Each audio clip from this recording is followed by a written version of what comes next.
Hello बच्चों, welcome to my channel. आज हम कक्षा 10 का पाठ 1 करेंगे और इसमें हम ये वाला टॉपिक करेंगे, रासायनिक अभिक्रियाओं के प्रकार।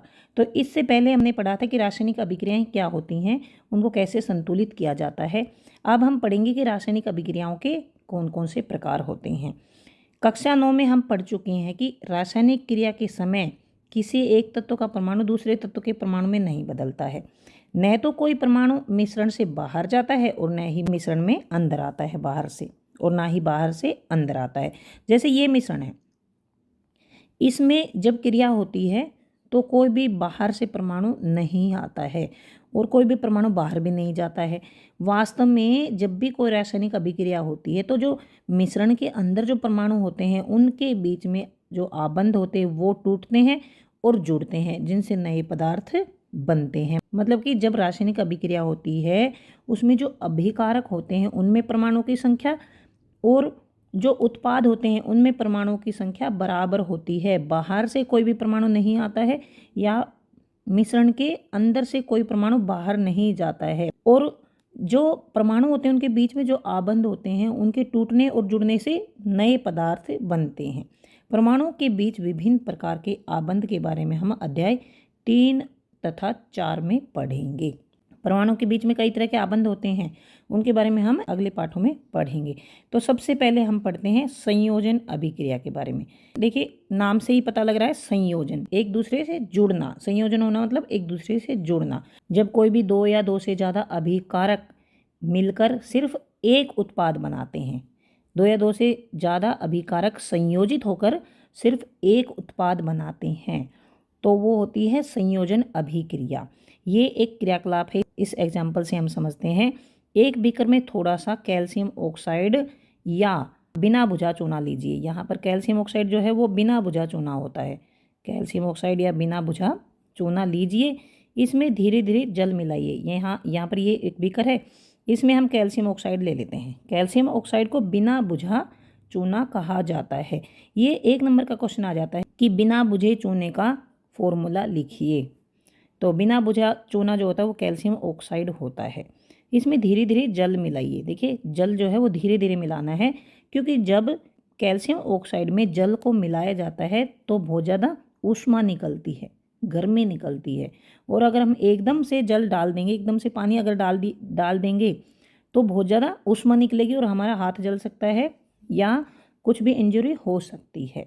अब बीकर को स्पर्श कीजिए और फिर हम इस बीकर को अगर टच करके देखते हैं तो ये बीकर गर्म हो जाती है। क्या इसके ताप में कोई परिवर्तन हुआ? ये मैंने पहले ही बता दिया कि जब भी कैल्शियम ऑक्साइड में जल मिलाया जाता है तो काफ़ी ऊष्मा निकलती है। इस ऊष्मा निकलने के कारण इस विलयन के ताप में परिवर्तन आता है, मतलब इसका ताप बढ़ जाता है और ये बीकर भी गर्म हो जाता है। कैल्शियम ऑक्साइड जल के साथ तीव्रता से विक्रिया करता है।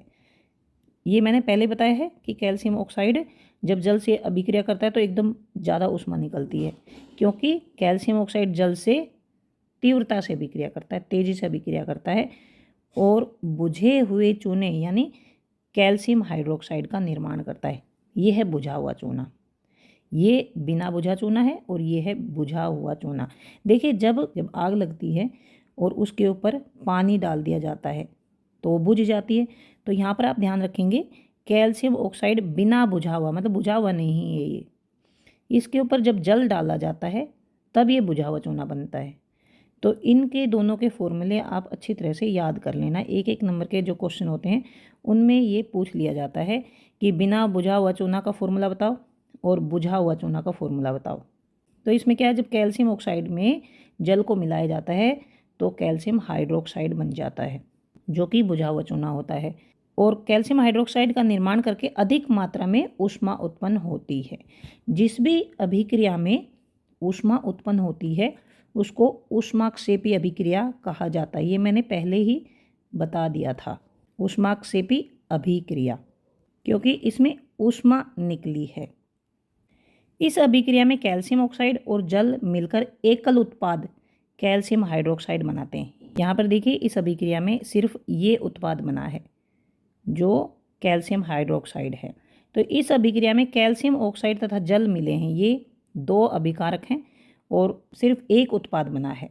ऐसी अभिक्रिया जिसमें दो या दो से अधिक अभिकारक मिलकर एकल उत्पाद का निर्माण करते हैं उसे संयोजन अभिक्रिया कहते हैं।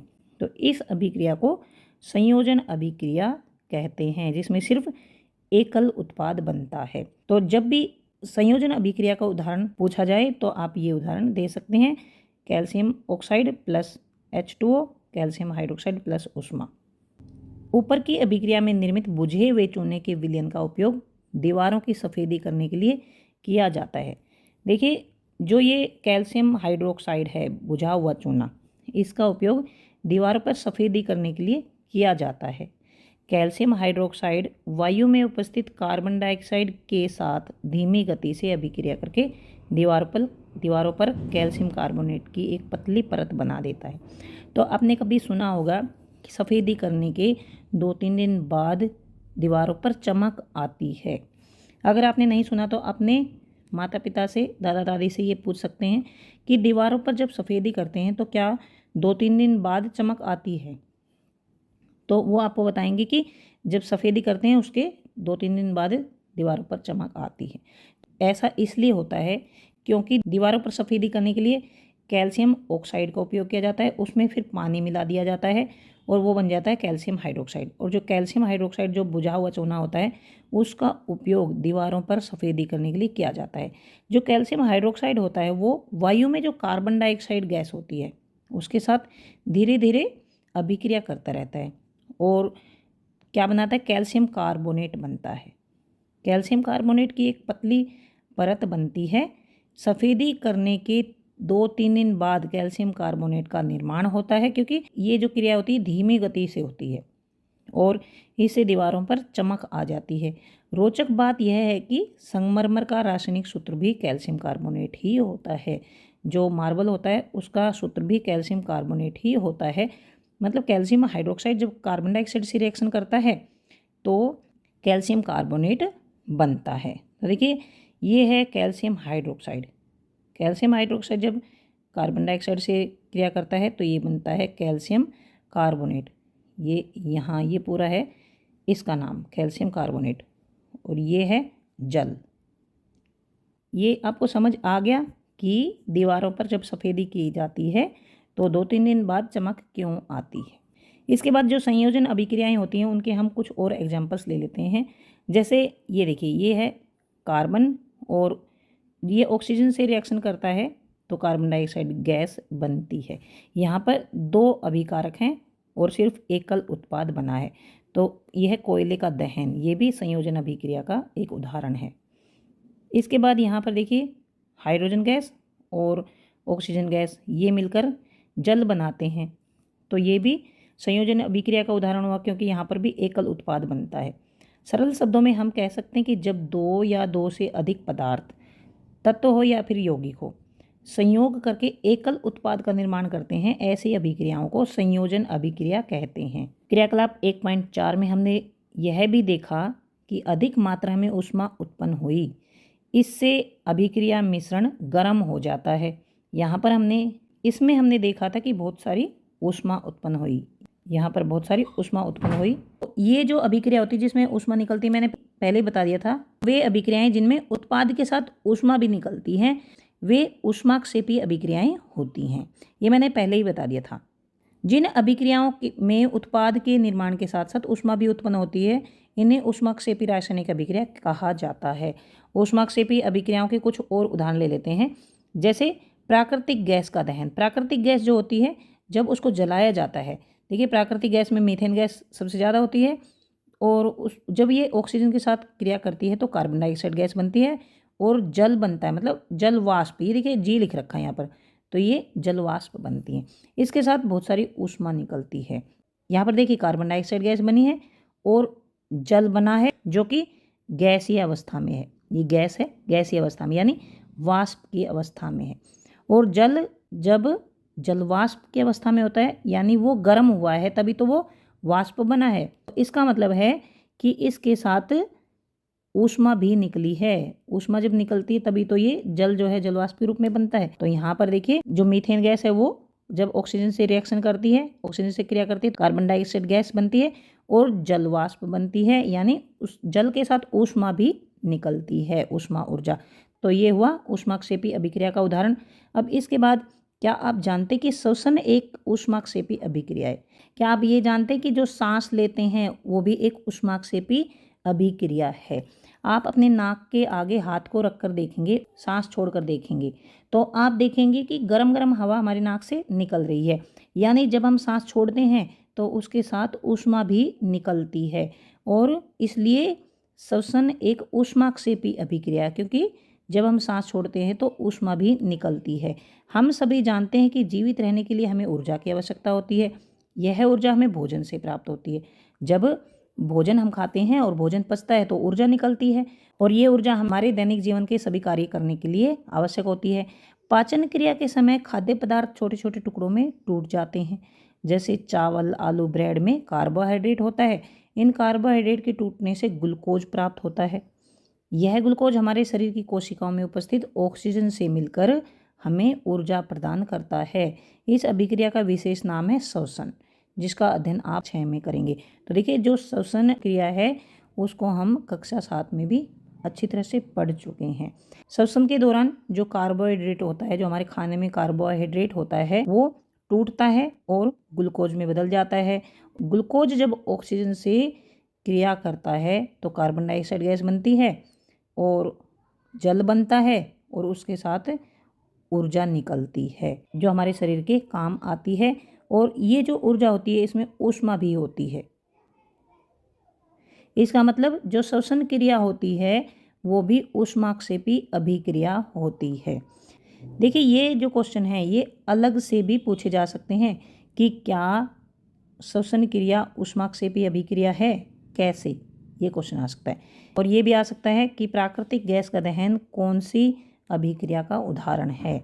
और ये भी आ सकता है शाक सब्जियों वनस्पति द्रव्य का विघटित होकर कंपोस्ट बनना भी ऊष्माक्षेपी अभिक्रिया है। यानी जब हम सब्जी बनाते हैं तो उनके जो छिलके होते हैं उनको हम फेंक देते हैं, या जो फल होते हैं उनके छिलकों को हम फेंक देते हैं।